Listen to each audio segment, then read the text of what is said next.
শুনলাম পরিমণির আজকে জন্মদিন। তা পরিমণির জন্মদিনে তার বড়দিদি কদুমাসিকে দাওয়াত দিল না? আহারে, অপু বিশ্বাসকে মনে হয় দাওয়াত দিতে ভুলে গেছে, তাই অপু বিশ্বাসও নিজের মনের দুঃখ মিটাতে তার বড়দাদার কাছে চলে গেছে। অনেকেই জানতে চান যে পরিমণি আর অপু বিশ্বাসের দ্বন্দ্বটা কোথায়। অনেকদিন আগে কিন্তু পরিমণি তার স্বামীর শোক ভোলার জন্য ওই যে ভাইয়া আপুগুলো ছিল না, ছেলেও না মেয়েও না, মাঝামাঝি টাইপের, তাদের কাছে কিন্তু গেছিল পরিমণি। সেই তাদেরকে আবার অপু বিশ্বাস কেড়ে নিছে। এই জন্য পরিমণি রাগ করছে যে জীবনে বিয়া করতে করতে 6টা না 5টা না 6টা বিয়া করলাম, স্বামীর একটারও সুখ পাইলাম না, একটা স্বামীও আমাকে রাখলো না, সবাই তাড়িয়ে দিল। তো যা, ছেলেদের সাথে আর সম্পর্ক করবই না, এবার একটু ভাইয়া আপুদের সাথে সম্পর্ক করব। কয়েকদিন কিন্তু পরিমণির গলায় লাল কামড়ের দাগও দেখা গেছে। পরিমণি তো আবার চালাক মানুষ, শয়তান মানুষ, জিজ্ঞেস করলে বলে আমার ছেলে কামড় দিছে। ছোট মানুষ তো বোঝে না গলায় কামড় দিছে, আসলে যে কিসের কামড় সেটা তো সবাই বোঝে। যাই হোক, পরিমণির সেই কামড়ের সাথী ভাইয়া আপুগুলোকে অপু বিশ্বাস আবার কামড় খেতে নিয়ে গেছে।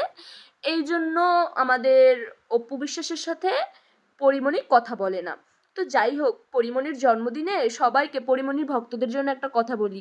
এই যে যারা পরিমণিকে ভালো মা ভালো মা ভালো মা বলে একদম গলা শুকাইয়ে ফেলেন, তাদের জন্য ভাইরে ভাই, পরিমণি জীবনে কয়টা সিনেমা করছে, কয় টাকা পারিশ্রমিক নিছে? ধরেন 2 কোটি টাকাই পাইছে। পরিমণির ফ্ল্যাটই আছে ভাই 5-6 কোটি টাকার, বাড়ি গাড়ি আছে প্রায় কোটি কোটি টাকার। কি বলেন, পরিমণি এত টাকা কই পাইছে? ভাই, সব হচ্ছে শরীর দেখানো টাকা। শরীর দিয়ে কি করে সেটা আপনারাও জানেন, যে পরিমণির কাজ কি, শরীরের কাজ কি।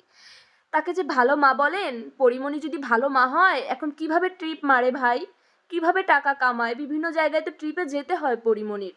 পরিমণি হচ্ছে সেই মা, বুঝছেন, যারা পরিমণিকে ভালো বলেন। আর ওই যে একটা মেয়ে দত্তকাইনা একদম হিড়িক ফালাই দিছিল না ভালো মা, ওই মেয়েটারে পরিমণি আবার ফিরাইয়ে দিছিল। মামলার খাতিরে ওই মেয়েটাকে আনছিল যে 1 বছরের ভিতর তাকে থানা পুলিশ করতে হবে না, 1 বছরের বাচ্চা থাকলে তাদের থানায় রাখতে পারে না, এই জন্য আনছিল। যেই বছর পূরণ হয়ে গেছে অমনি দিয়ে দিছে মেয়েটারে। যেই আবার ফেসবুকে একটু ট্রোল হয়েছে, জানাজানি হয়েছে, অমনি আবার মেয়েটারে আনছে। ভাই, এদের তো টাকা আছে, এরা সত্যকে মিথ্যা বানাইতে পারে। তো পরিমণিকে যারা ভালো মা বলেন, ওরকম যদি আপনাদের মারও যদি ওরকম কোটি কোটি টাকা থাকতো, আপনাদের জন্য চাকরানি রাইখে দিত, সারাদিন আপনাদের সাথে বসে থাকতো, রান্না করা লাগতো না। আমাদের মায়েদের তো রান্না করা লাগে, খাওয়ানো লাগে।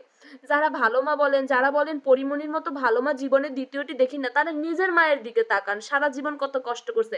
পরিমণির কোনো কষ্ট করা লাগে? ওই ছেলেদের সাথে 2 বেলা যে লুতু লুতু পুতু পুতু করে, আর যে টাকা কামায়, কোটি কোটি টাকা ইনকাম করে, বাচ্চা যেটা চায় সেটা দেয়, কাজের লোক রাইখা দিছে। এই হচ্ছে পরিমণি ভালো মানুষ।